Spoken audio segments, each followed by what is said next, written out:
Hi, I'm Rob, and in this Gems of War video, I'm going to take a look at update 8.9. There's quite a few important things going on in this one. And let's take a look at the first one, pet rescue selection. We have updated the 1 hour pet rescues from pet gnomes to help players try to target the pets they are missing. When players defeat a pet gnome, and there are no other pet rescues currently active, they will now get a new pop-up menu that will allow them to pick between 3 potential pets to rescue.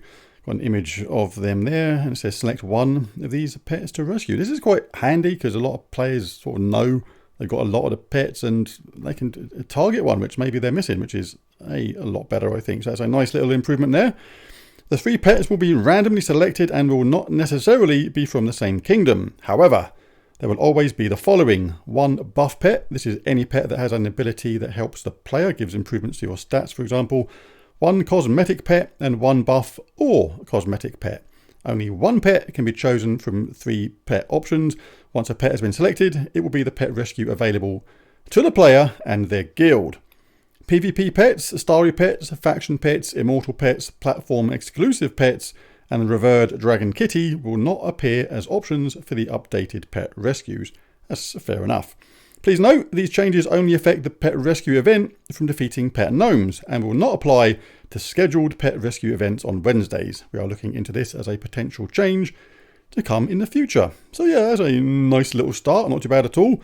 Guild Wars roster. Now this should be a big one. This is the kind of thing that Guild Wars fans were hoping would come along really soon, and this is an important one, so let's take a look at this.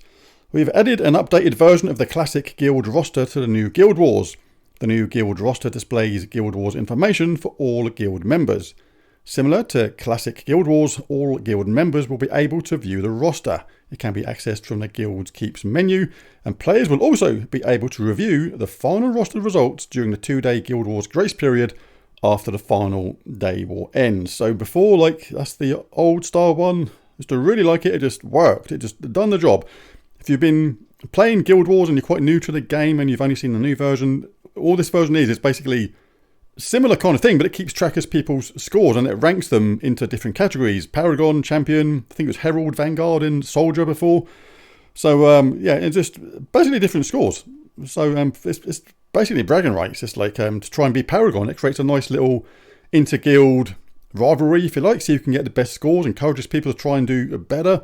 And you can see their win-loss ratio and how many points they got. And you can see if they played. So if you're guild leader, there's a lot of important things going on there.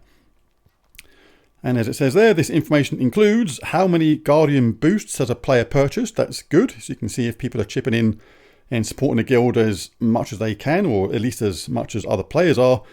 Is the guild member defending a location? If so, have they set up their team? Again, very handy for guild leaders to see if people are doing the event properly, sort of thing. Are they doing their part? Are they setting their defense and making it active and stuff like that? How many wins, losses did the player have each day? Really cool. You can just see it there. 5-0 means you got a 5-0 day. If you lost 2, you'd be 3-2. So yeah, really good. And it just worked, this old system. Sometimes if it ain't broken, don't fix it. And what is their total guild score for the event as a whole across all the days? Also returning are the classic Guild Wars ranks of Paragon, Champion, Herald, Vanguard and Soldier, as mentioned a minute ago. Players will earn one of 5 ranks based on their total Guild Wars score from the previous Guild Wars events. So players wanting to be Paragon will need to be the top performing player in their guild. It just creates a nice little guild rivalry. Like I say, it's like some people don't really care about it. Other people, it's like they have a nice little competition going and just see who can score the best. It makes it a lot more fun, I think.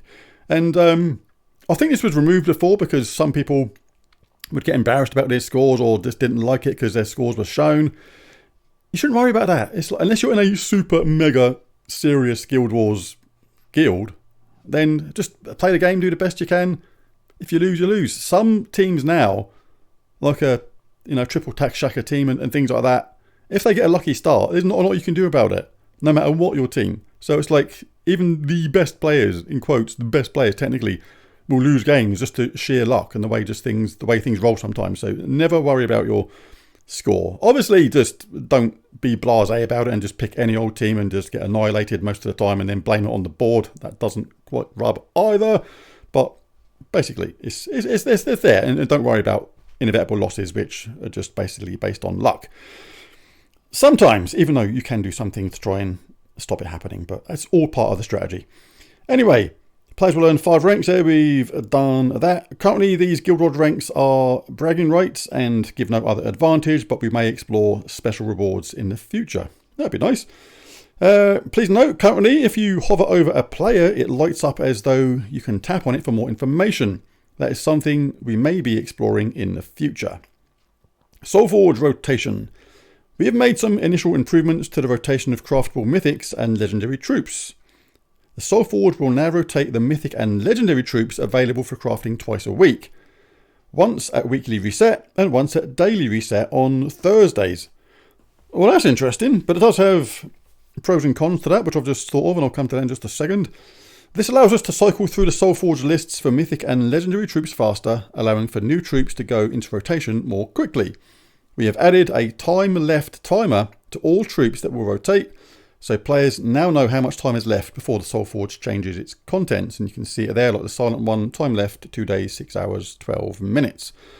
So good things about that is the rotation is happening twice as fast. It's good. If you missed a mythic or didn't have enough resources to craft it, it took a long time sometimes for it to come around again before you had a chance to craft it again. This is literally going to make it twice as fast.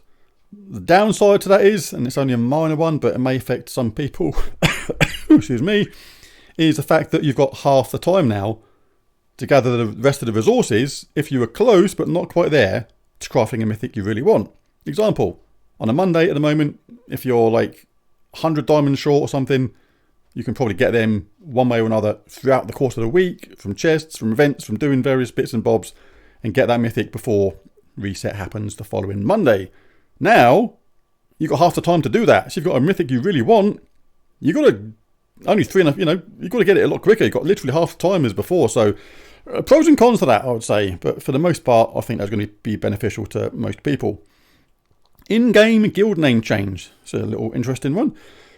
Sounds more like a sort of thing to alleviate tickets and make the devs' life a bit easier. But still easy, because it makes it easy for the guild leaders to change the name as well without having to send a ticket, I'm presuming. Guild leaders and only guild leaders will now be able to change their guild's name in-game from the Manage tab of the guild admin menu. So you can actually change the name now automatically. That's pretty good. Guild leaders may only change the guild's name once every 4 weeks. This is to stop people just changing the name literally every 10 seconds just for a laugh.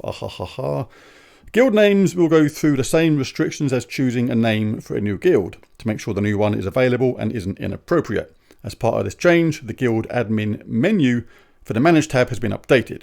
Please note, we have freed up some old names from disbanded guilds that have not had any activity for some time to make additional guild names available. That's good, because it's a bit silly that some of them guild names were locked just because people owned them before. And and sort of in bold, kind of what I guessed earlier, support will no longer be accepting guild name request tickets after 8.9 releases. So this makes the devs' life easier, gives them less tickets to deal with, and it makes it easier for the guild leaders to change the name as well. So makes everyone's life easier, which is all around a good thing.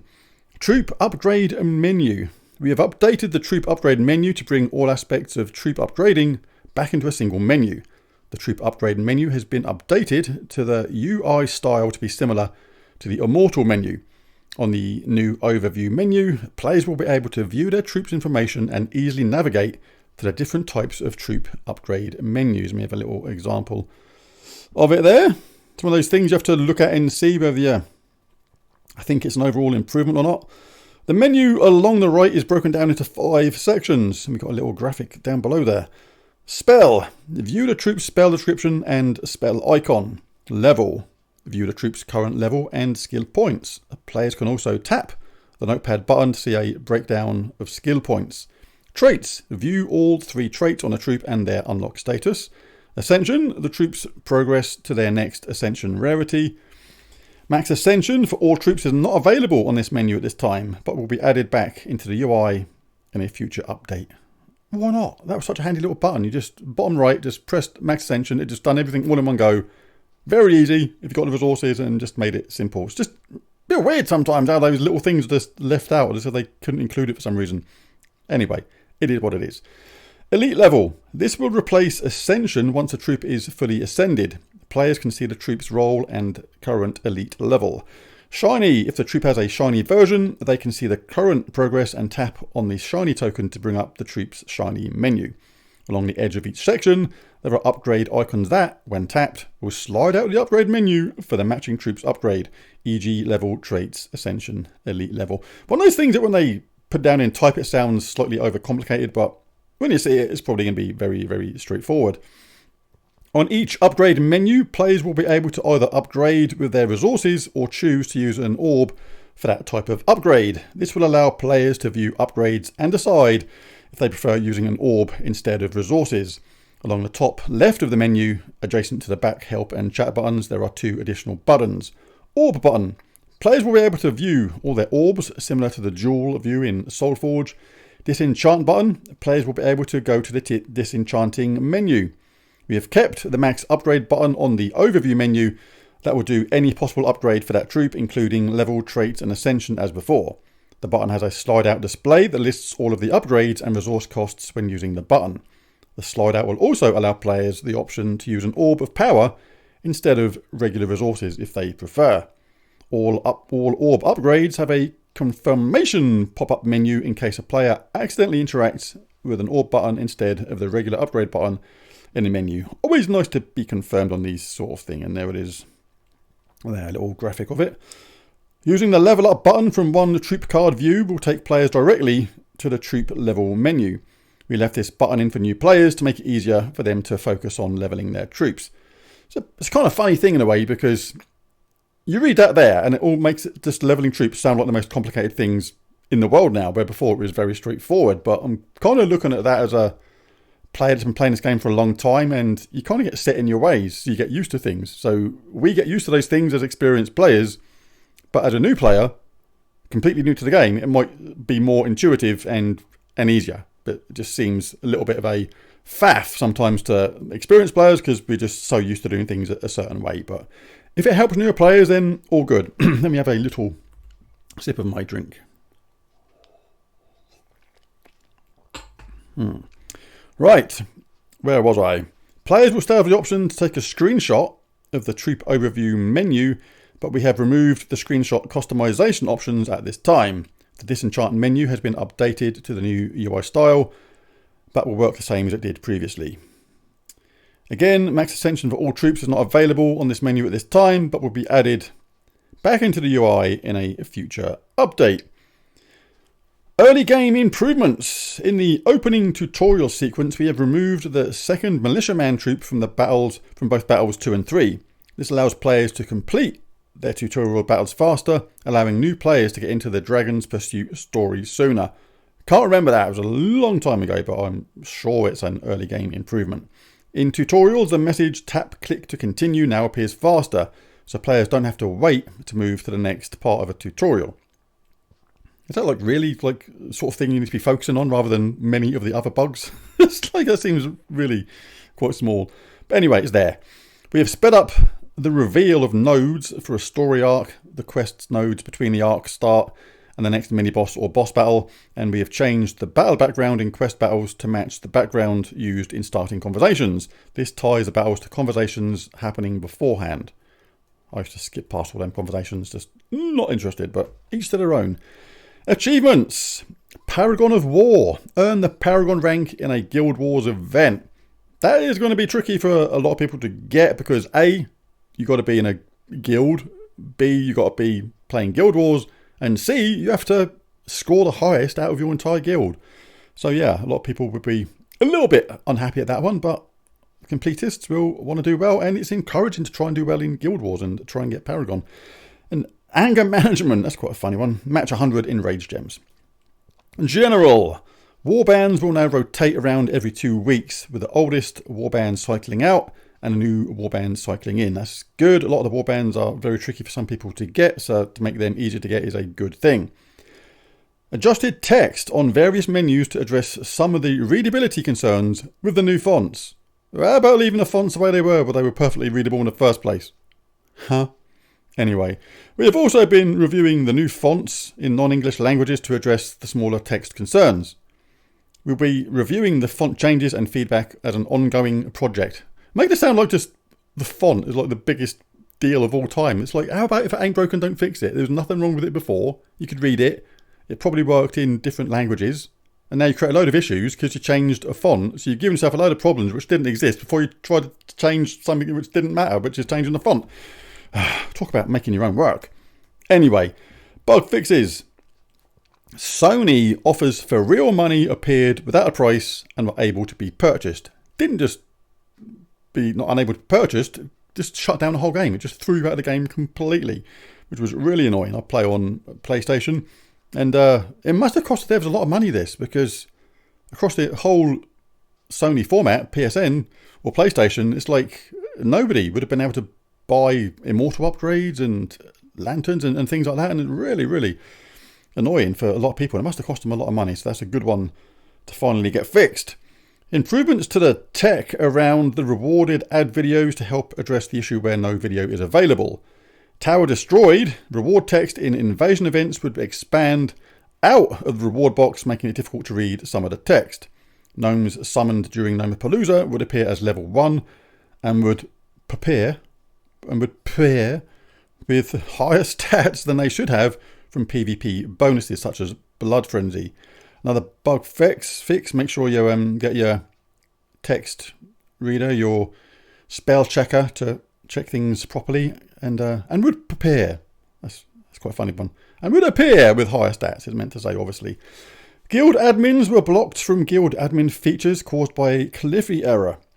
Game board shrink after accessing chat menu, saw that quite a few times. And glory not visually displayed in the rewards list after completing a treasure hunt game. Progression on guild tasks visually missing. And team score visually incorrect in defense team. And a small note from Jetto. I have a list, one of many, of what I believe are the ongoing top priority bugs that need to be addressed. And I'm following them up regularly with the team to get any sort of update on the progress of those issues. Another spelling error right at the end, and literally one letter. The last letter was missing of the whole thing. On the last word, issues. With the team to get any sort of update on the progress of those, on those issues. Should have said, not issue, because there's more than one. One of the things I want to really see fixed is, like the teams saving reliably in PvP. It's quite frustrating having to just keep on making teams all the time still in PvP when you know you've done them before. And I want to see the medals thing. This is not a bug fix, this is just the way the game works, but I think it's really important. Medals, when you play the game, should be tied to a team, I think. Not the overall game situation, if you know what I mean. Because you set your medals, and say you're playing World Event, and you apply the World Event medal. That's vital to get the most out of World Event. You get those massive bonuses and things like that, and it's absolutely essential that you do that. But when the World Event clashes with Guild Wars, if your defense team may be active, maybe, somebody may be fighting your defense team at the same time you're doing World Event, you're not getting the intended medals that you would want on for your defense team. Because whatever medal set you've got active at the time is active across the whole game. So what you have to do when Guild Wars clashes with World Event is you have to play your World Event, and as soon as you stop playing it, you have to switch back to your other medals, most likely suitable for Guild Wars. And even if you play your Guild Wars attack team, you do your attack battles, you put on the medals for that, and that changes the medals you may have intended for your defense. So when you finish your attack battles, you have to change them back to your ones intended for your defense team. And it's a bit of a nightmare, so it would be really good if we could finally actually set medals for each team. Because it is almost just as important as the team in some ways. You set up your team, you set up your traits, you look at talent trees and things like that based on how to get the most out of it. And things like the medals are really, really important. And it's just a bit irritating that they are basically like a global thing. Whatever you've got showing is what you've got across the entire board of the game. So to me, they should be basically be able to be set for each team. But hopefully that'll happen one day. But we never know. But there it is. There's the video. There's the update 8.9 patch notes. If you enjoyed this video, it'd be really cool if you bash that like and subscribe button. It really does help. But most of all, thanks for watching.